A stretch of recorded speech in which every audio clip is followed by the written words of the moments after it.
Above the Law, also known as Nico, is the 1988 debut of Steven Seagal, and what a debut that was. Could anyone have imagined the prodigious quantity of celluloid entertainment this man would unleash on the world back in those halcyon days? But check out what he has produced and starred in, it's astonishing.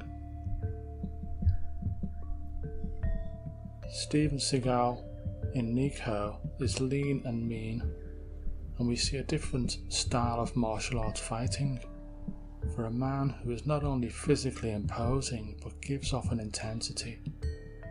This intensity is characterized in his face, with eyes that can eviscerate and a demeanor that says, I can snap you like a twig anytime I want. When you look into his eyes, and you are doing this in an adversarial capacity, those eyes become the portal through which you basically meet your maker. There will be some frantic flapping of arms, pursing of lips, stiffening of hands and fingers, and then you are a memory.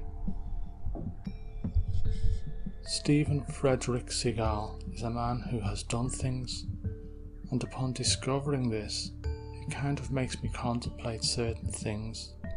Like, for example, most people I know, myself included, are positively comatose compared to what this man has achieved in his life. What the hell have I been doing? I ask myself in a moment of outraged introspection, almost whispering. My shoulders drop in resignation, and my eyes fixate on my navel. Well, he has certainly entertained me on many an occasion with his high-octane action movies, I muse to myself, nodding somewhat affirmatively and in agreement with the voice in my own head. Seagal today is still going strong, and since the lean, mean days of Nico, he has evolved into a bone-crushing behemoth of a man you definitely don't want to be on the wrong side of. Out for justice. He really doesn't need the gun, but it looks good from an action point of view, and boy does Out for Justice deliver. Probably one of my favourites. It is just plain mean, and we see lots of nasty people basically get the treatment. Seagal is having a blast here as he takes on the baddest boys around.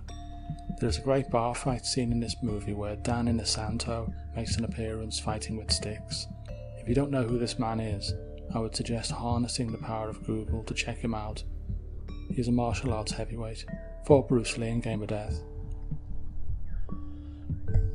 Under Siege.